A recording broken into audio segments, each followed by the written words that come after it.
വിശുദ്ധമായ റമളാൻ മാസമാണ്. എപ്പോഴും നന്മ ചെയ്യും. നന്മ ചെയ്യുമ്പോൾ ആ നന്മ കണ്ടാണ് നിങ്ങളുടെ മക്കൾ വളരുന്നത്. നിങ്ങൾ നല്ലത് ചെയ്യുന്നത് കണ്ടാണ് നിങ്ങളുടെ മക്കൾ വളരുന്നത്.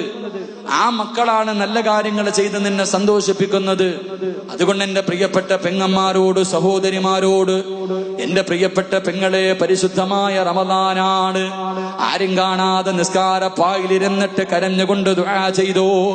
അല്ലാഹുവിനോട് പൊട്ടിക്കരഞ്ഞുകൊണ്ട് ദുആ ചെയ് പൊന്നുമോളെ. ചെയ്ത പാപങ്ങൾ എടുത്തു പറഞ്ഞു. അല്ലാഹുവേ പടച്ചവനെ, ഇനി ഞാൻ ചെയ്യൂല അല്ലാ.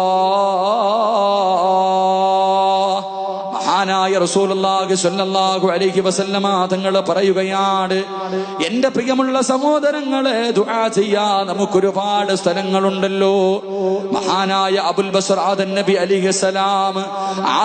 അലൈഹിസ്സലാം അല്ലാഹുവിനോട് പറയുന്നു, ഇന്നല്ലാഹ തആല